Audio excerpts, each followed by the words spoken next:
Muy bienvenido nuevamente a este nuestro segundo video de la materia Teología 1A del Seminario Bíblico F. Bienvenidos a los alumnos a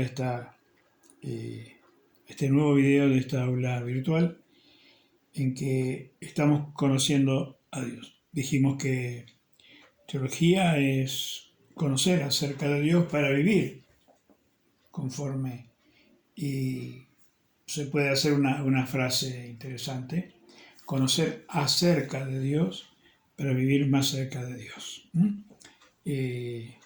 Como una expresión simple, sencilla. Conocer, ya hemos dicho en el primer video, conocer la teología por conocerla nada más no nos suma mucho, pero si conozco a Dios, el que es conocer teología, el conocimiento de Dios, para cambiar mi manera de pensar y de vivir, entonces sí, la teología va a acompañar y va a dar resultado y va a dar fruto en nuestra vida. Bien, acompáñeme a 1 Pedro capítulo 1, versículos 18 hasta el 23, y luego vamos a tener una palabra de oración a Dios, pidiendo que nos guíe en este video. Primera epístola del apóstol San Pedro, capítulo 1, versículo 18 en adelante.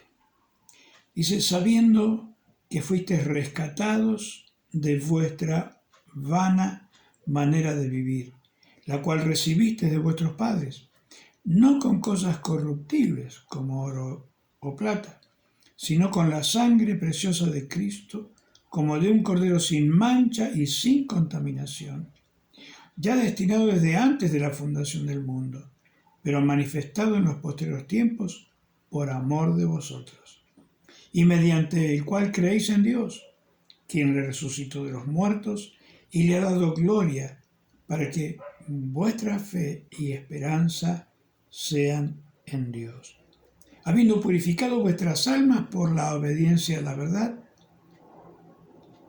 mediante el Espíritu, para el amor fraternal no fingido. Amaos unos a otros entrañablemente de corazón puro, siendo renacidos no de simiente corruptible, sino de incorruptible, por la palabra de Dios que vive y permanece para siempre.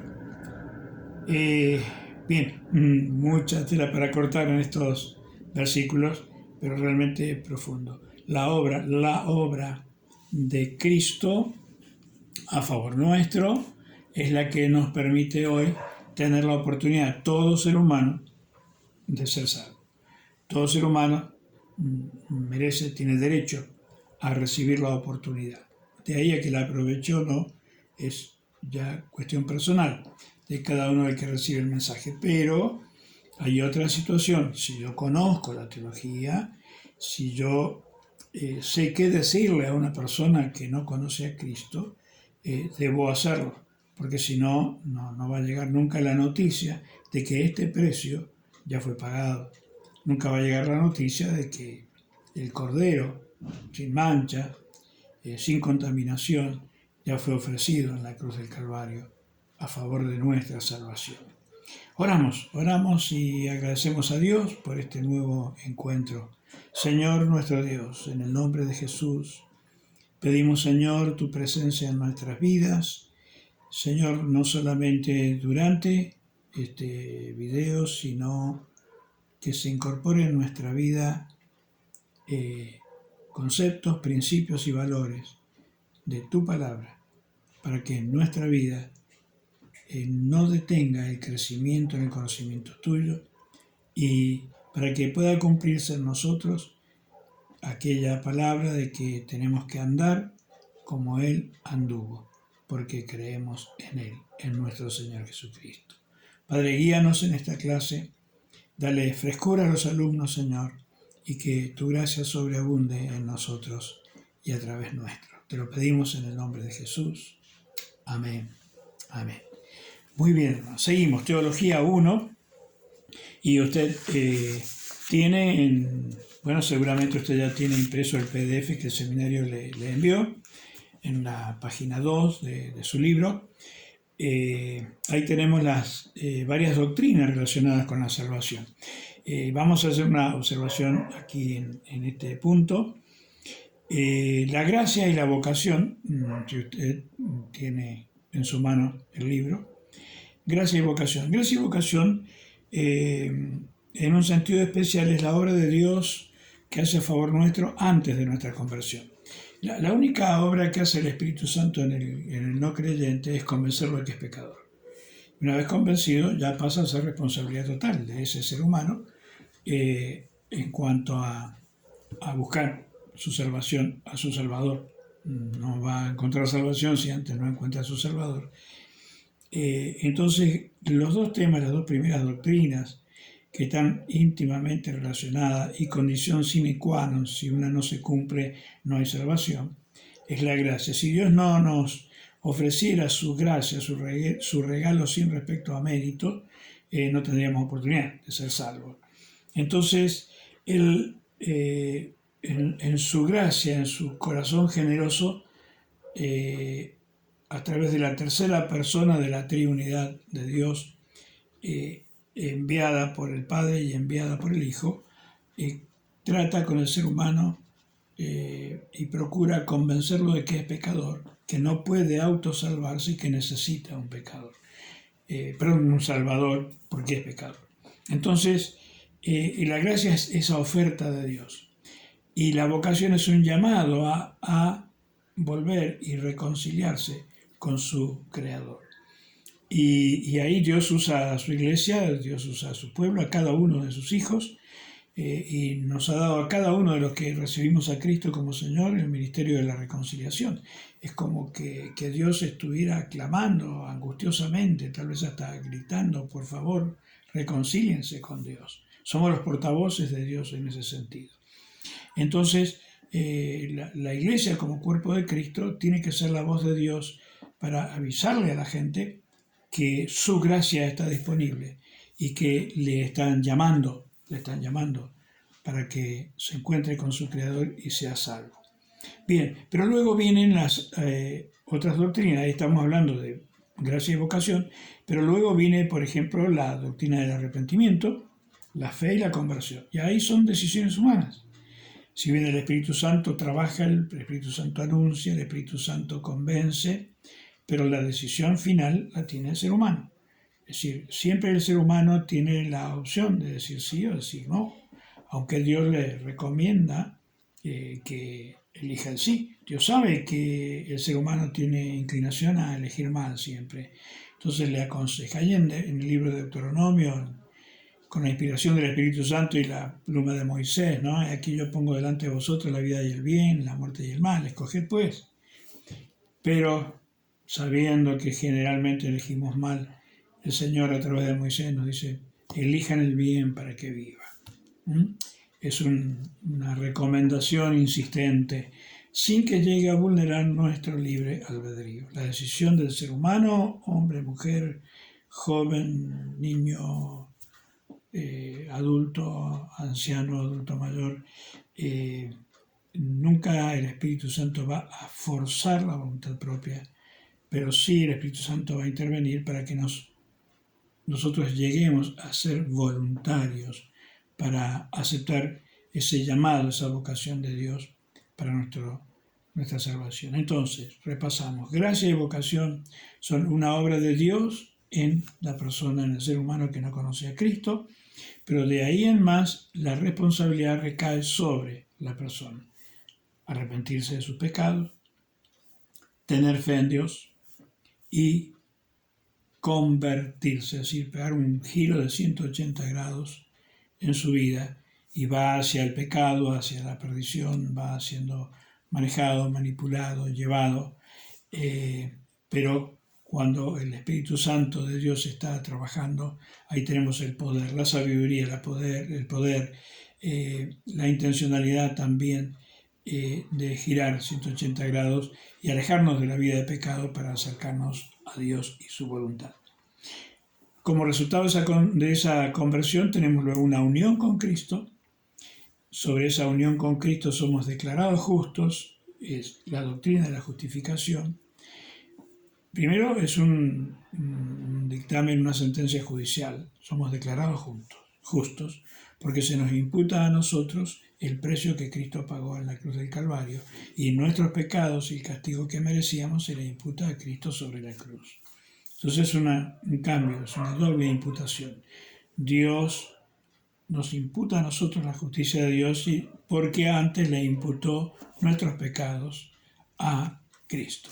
Él en la cruz era nosotros clavados en la cruz, y nosotros no podríamos haber resucitado porque teníamos pecados propios. Cristo pudo morir, ir y proclamar su victoria sobre el pecado, y como Él no tenía pecados propios, pudo resucitar. Pagó el precio de nuestra salvación, y Él personalmente, al no tener pecados propios, pudo resucitar. Entonces, luego de esa declaración de justo, viene lo que llamamos en la Biblia, o se llama en la Biblia, nuevo nacimiento, la regeneración, nuevos genes. El hombre fue creado en el jardín de Edén, fue generado por Dios a imagen y semejanza de Él. Bien, pero el pecado, en el trágico capítulo 3 de Génesis, hizo que esa naturaleza de Dios en el hombre se degenerara. Por eso ahora, por la conversión, somos regenerados, vuelto al género original que perdimos en el jardín de Edén en nuestros padres Adán y Eva. Entonces ahora Dios es un Dios responsable. Donde están sus genes, también pone su firma y pone su nombre. Entonces ahí está la doctrina de adopción. Y luego la santificación, nos declara santos y nos trata como si nunca hubiéramos pecado. Y lo final es la glorificación, que es nuestro futuro. Cuando Dios nos llame personalmente o Cristo venga a buscar a la iglesia en su conjunto, es la glorificación. Pero también esta materia va a incluir dos temas que no tienen que ver, directamente con la salvación, sino con el poder para vivir la vida de salvado, que es bautismo del Espíritu Santo y sanidad divina. Entonces, y ahí volvemos un poquito al concepto de qué es doctrina fundamental salvífica y qué es doctrina fundamental para una vida de victoria. Entonces, cuando yo digo soy salvo, estoy diciendo que la gracia de Dios me ha sido ofrecida gratuitamente por Dios, y he sido llamado a la comunión con mi Creador.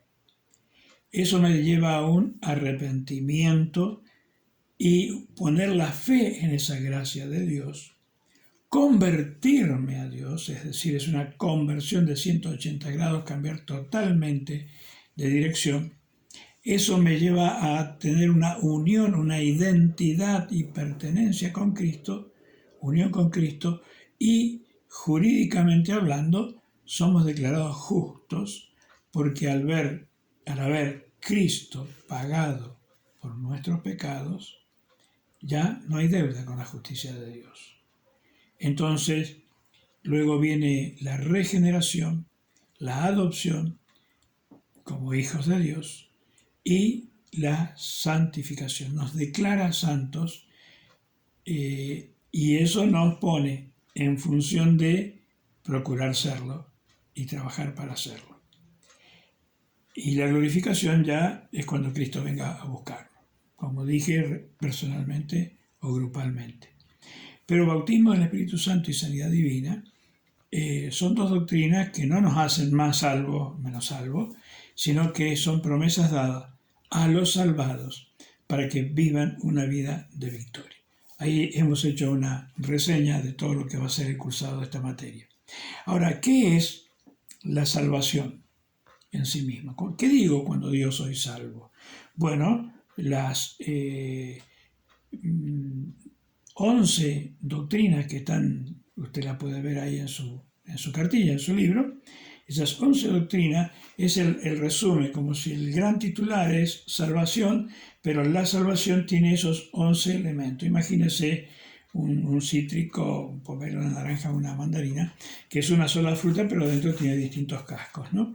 Entonces, la doctrina de la salvación es este cúmulo de doctrinas relacionadas con la salvación. ¿Qué digo cuando digo soy salvo?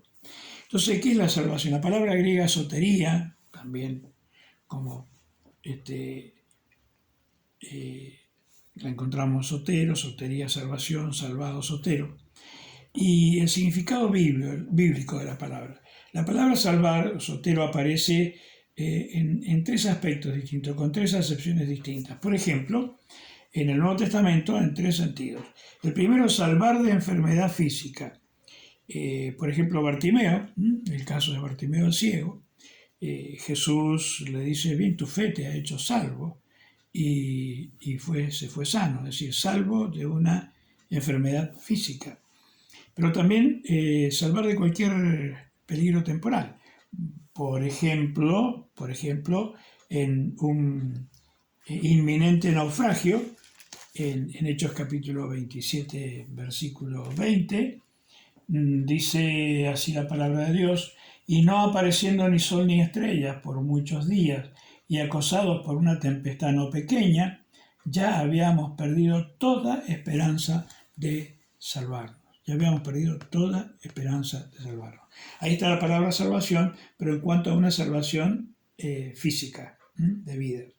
Y la tercera acepción, que es la que vamos a estudiar y es la más prominente en la Biblia, es salvar del pecado y de sus resultados.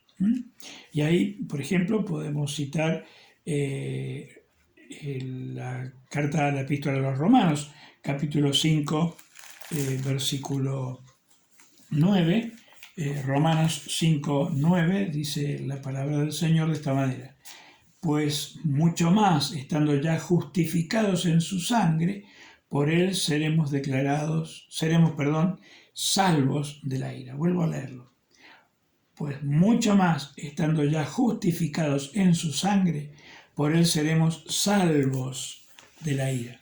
Esta es la acepción de la palabra salvación, salvado, que vamos a estudiar en el desarrollo de esta materia, Teología 1A. Segundo video. Bien, salvar del pecado y de sus resultados. La paga del pecado es muerte, mas la dádiva de Dios es vida eterna en Cristo Jesús. De eso se trata la salvación. La sentencia es muerte, pero la dádiva, sinónimo de gracia, regalo sin respecto a mérito, es una dádiva,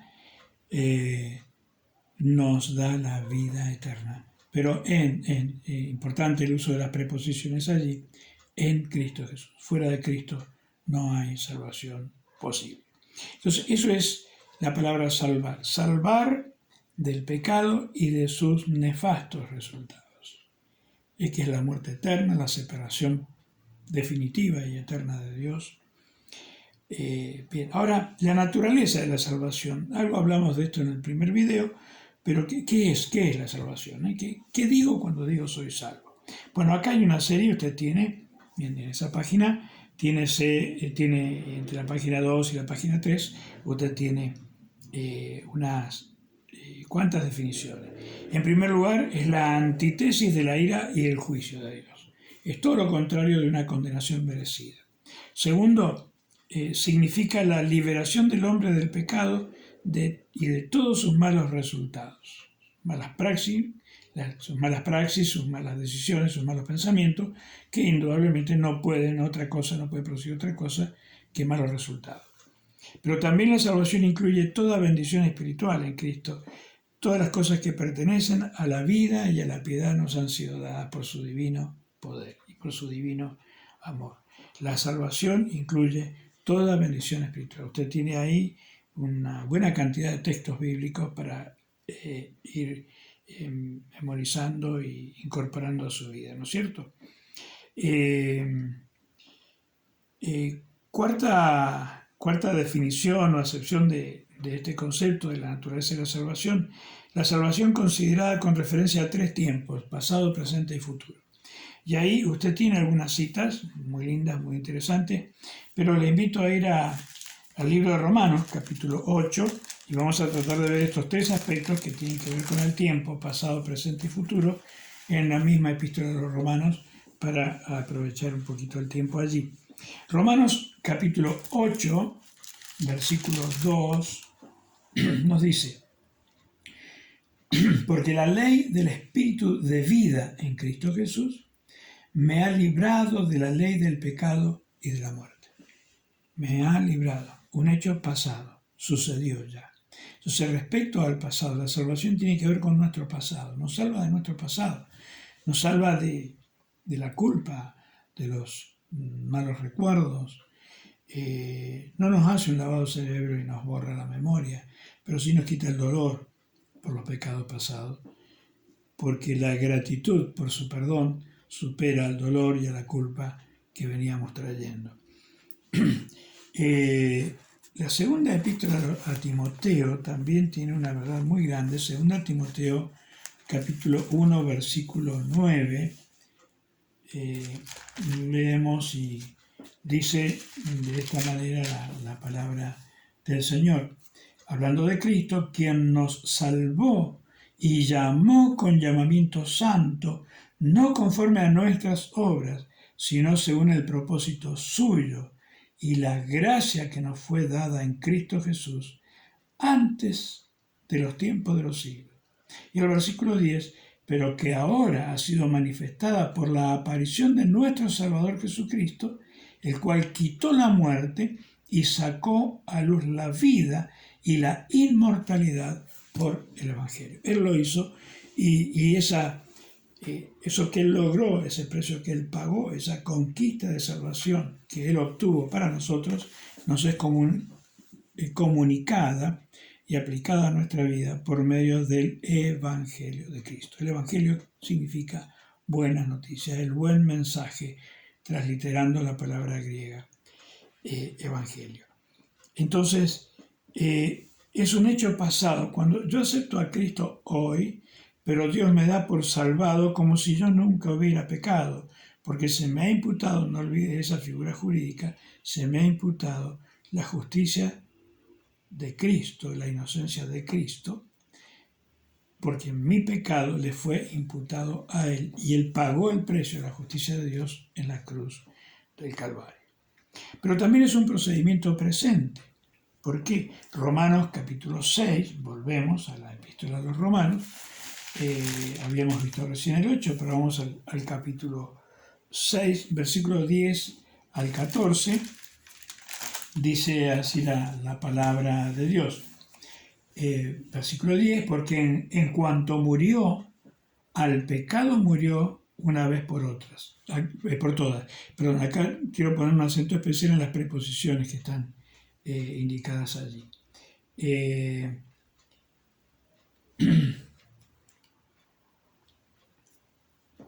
Mire, voy a retomar el versículo 9. Sabiendo que Cristo, habiendo resucitado de los muertos, ya no muere, la muerte no se enseñorea más de él, porque en cuanto murió, al pecado murió, una vez por todas, mas en cuanto vive, para Dios vive.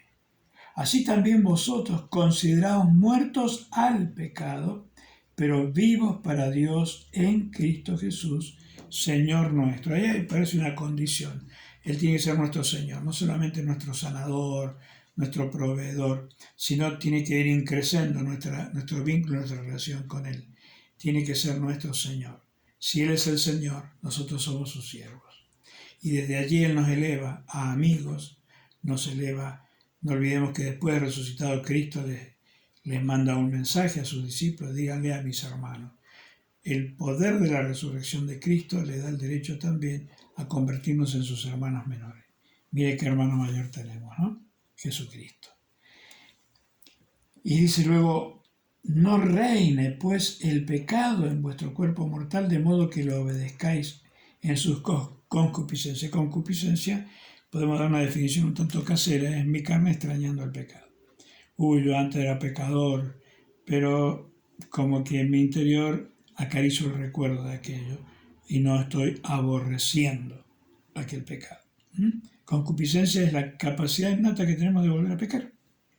Entonces, ni tampoco presentéis vuestros miembros al pecado como instrumentos de iniquidad, sino que presentaos vosotros mismos a Dios como vivos de entre los muertos, y vuestros miembros a Dios como instrumentos de justicia. Porque el pecado no se enseñoreará de vosotros, pues no estáis bajo la ley, sino bajo la gracia de Dios. No bajo una ley que nos condena, sino una gracia que aplica en nosotros el precio pagado. Podemos decir que para nosotros la salvación es gratuita, y estamos en lo cierto, es verdad, pero en realidad para Dios no es gratis. Cristo ofrendó a su Hijo para verlo morir en la cruz. Cristo ofrendó, Dios Padre ofrenda a su Hijo para verlo morir en la cruz. Cristo se ofrenda a sí mismo. Podemos verlo a Jesús en Getsemaní en 3 ocasiones. Padre, pase de mí esta copa. Jesús está diciendo, no hay otra manera de salvar al hombre, de salvar a la humanidad, no hay otra manera. Y no la había. Era la única manera, pagando, que un justo pagara por los injustos. Así como por causa de un hombre, Adán, por el pecado entró la muerte y la muerte pasó a todos los hombres, y si por el acto de una persona toda la humanidad fue condenada, ¿cómo no va a poder ser que por el acto de una persona, inocente, pura, sin mancha y sin pecado, como Cristo, entre la salvación o la posibilidad de salvación para toda la humanidad? Entonces, tiene que ver con un proceso permanente presente, un procedimiento presente. En este presente soy salvo. Mi pasado es como si se hubiera arrancado la hoja de mi pasado, de mi currículum vitae o hoja de vida, y se incorporó en mi hoja de vida la vida de Cristo. Y así nos ve Dios desde su justicia divina, porque el precio ha sido pagado. Y respecto al futuro, se ve como una meta futura. Volvemos al capítulo 8 de Romanos, versículo 29. Romanos 8, 29. Nos dice, porque a los que antes conoció, también los predestinó para que fuesen hechos conforme a la imagen de su Hijo, para que Él sea el primogénito entre muchos hermanos. ¿Sí? Los que antes conoció. Voy a tomar el versículo 28 también para tener más rico el contexto. Romanos 8, 28. Y sabemos que los que aman a Dios, todas las cosas les ayudan a bien. Esto es, a los que conforme a su propósito son llamados, porque a los que antes conoció también los predestinó para que fuesen hechos conforme a la imagen de su Hijo, para que Él sea el primogénito entre muchos hermanos. ¿Vio? Nos elevó a la categoría de hermano. ¡Wow! ¡Qué bendición!, ¿no? ¡Qué privilegio! Si eso no es gracia, entonces ¿qué? Bien, otra acepción de la salvación es, en sus efectos, la salvación alcanza e incluye la persona entera del ser humano. En 1 Tesalonicenses 5:23 dice, y todo vuestro ser, espíritu, alma y cuerpo, sea guardado irreprensible para la venida de nuestro Señor Jesucristo, santificado y guardado en una forma que no se la pueda reprender. Espíritu, alma y cuerpo. El concepto griego para el ser humano, el nombre griego para el ser humano es antropos. Antropos significa el que camina erecto y mira hacia arriba buscando un ser superior. Eso significa humanidad, ¿no? Hombre. Pero también en el concepto griego de la filosofía griega, el ser humano es un individuo, una dualidad indivisible. Si la divide, se produce la muerte. Pero no había manera de que los filósofos griegos, con toda su buena capacidad de pensamiento, se dieran cuenta que en realidad no somos individuos, sino indivitrios, porque fuimos creados conforme a la imagen de Dios, un Dios trino. Entonces acá se nos viene a aclarar que cuando hemos recibido a Cristo la salvación, fíjese el privilegio, dejamos de ser individuos para ser indivitrios, es decir, espíritu, alma y cuerpo. Cuando no teníamos a Cristo, nuestro espíritu, que es el que nos debe dar la noción de Dios, de lo celestial y de lo eterno, estaba muerto en delitos y pecados. No había manera que estuviese activo. El cuerpo, la parte física, nos da conciencia del mundo que nos rodea.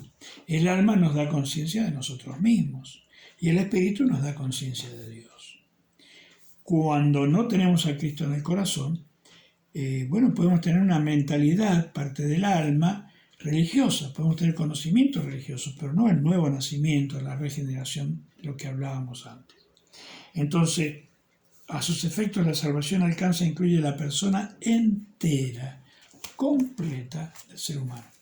Espíritu, alma y cuerpo inclusive. No solamente el espíritu y el alma, sino el cuerpo también, que en prima facie va a una sepultura, pero ahí tenemos la riqueza de esas promesas de resurrección, como el mismo credo de la historia del cristianismo, de ya casi 2 milenios desde que se formuló el credo de Nicea, creo en la resurrección de los muertos, en la vida perdurable.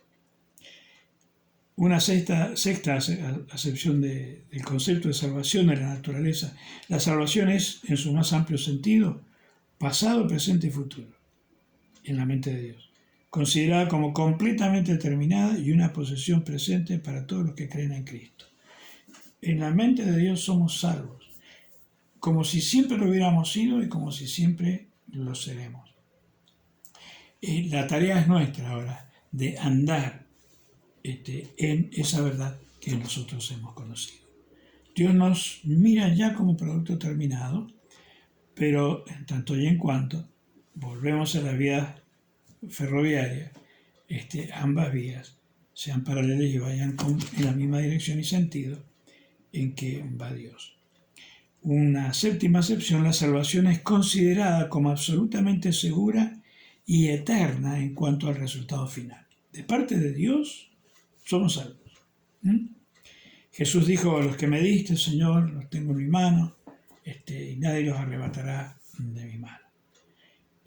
Ahora, eso no impide que alguien voluntariamente pueda salirse de la mano de Dios y escaparse, porque Dios nunca va a forzar nuestra voluntad. Ojalá todos seamos voluntarios de esta salvación tan grande, un precio tan alto, nunca desear abandonarla y siempre seguir creciendo, creciendo y creciendo. Bien.